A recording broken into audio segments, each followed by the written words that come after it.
Hey, it's Danny from Conscious Calisthenics here. So many people that become aware of intermittent fasting and get into it want to know, when do the effects start to kick in from intermittent fasting? And as I've mentioned in many other videos before on this channel in intermittent fasting, the longer that you intermittent fast, the greater the benefits you're going to get from intermittent fasting that have been proven that you can get through scientific research. So I have some actual proof here, as shown in this graph in a scientific study that was done on fasting. And I found this through Dr. Ted Naiman, which is a very big promoter of intermittent fasting and calisthenics and other various things that I talk about on this channel. So we're going to go through this graph together and then I'm going to explain it to you fully. So as you can see, there's all these different coloured lines. And first off, we're going to start off with the blood glucose levels. So as you can see, this is the 0 hour mark, and as you start to get into a deeper fasted state where you're fasting for longer, it starts to go down and it goes here and then it flat lines for a bit, and then around the 12-hour mark the blood glucose levels start to significantly drop. And then as you can see, all these other ones start to change as well. So the next one we're going to go on to is glycogen, which is stored glucose that is mostly within the liver. So as you can see, at 0 hours in, it's quite high. And then as the fast length goes on, it starts to significantly drop consistently. And again, as you can see, around the 12-hour mark is when it is at its lowest that it can possibly be. So that is also why you're getting the blood glucose levels drop around the 12-hour window. And then you have this blue line, which is glucagon, which glucagon is your fat burning hormone. What it does is mobilize fats within the body and then starts to allow your body to burn it as a fuel source. And as we know, this is one of the reasons why intermittent fasting gives you amazing weight loss benefits.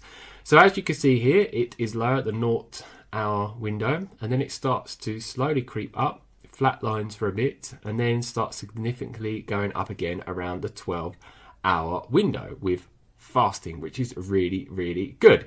And then if you go to the orange line, which is insulin, it's quite high here, and then it starts to drop, flatlines for a while, and then drops significantly again around the 12-hour window, which insulin is a fat storage hormone. So as it's going down, that is also stopping your body from storing anything as fat on the body. And these go hand in hand with each other, glucagon and insulin. As insulin goes down, glucagon production will always go up. So this is a really good thing if you want to get the greatest weight loss benefits from intermittent fasting. And then you have the black dotted line, which is free fatty acids, which is fatty acids stored on your body as excess body fat. So as you can see here, it's very, very low and your body's not burning any free fatty acids or whatsoever.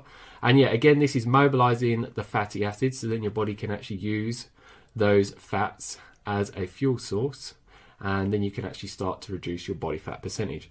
And then after around an hour to 2 hours, it starts to creep up, goes flat for a while, and then around the 11-hour window, it significantly, as you can see, rises very, very rapidly, and then it goes down around the 14-hour window and drops down, but it doesn't go very, very low. It's still burning a lot of free fatty acids, which is really, really good, even into the 24-hour window of fasting.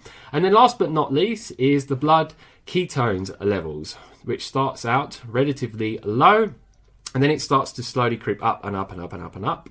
And around the 13 to 14-hour window, it starts to significantly rise and continue to rise even 24 hours in.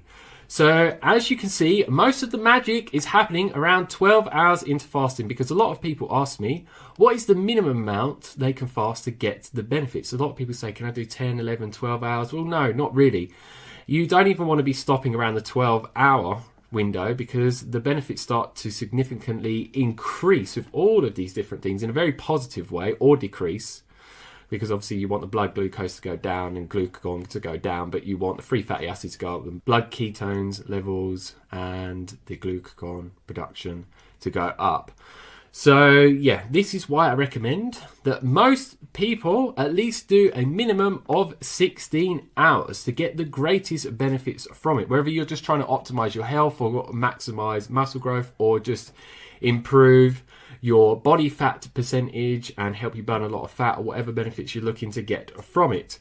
But if you're someone that wants to get the greatest benefits from intermittent fasting, as you can see through this graph, it would be better to fast longer than 16 hours, which I have talked about so many times on this channel about 1 meal a day. So if you're someone that wants to get the greatest weight loss benefits, 1 meal a day would be the best for you. And if you're someone that wants to get some other benefits from it that maybe is not weight loss benefits, such as just improving your overall hormone production within the body, then fasting longer would be a better thing to do as well.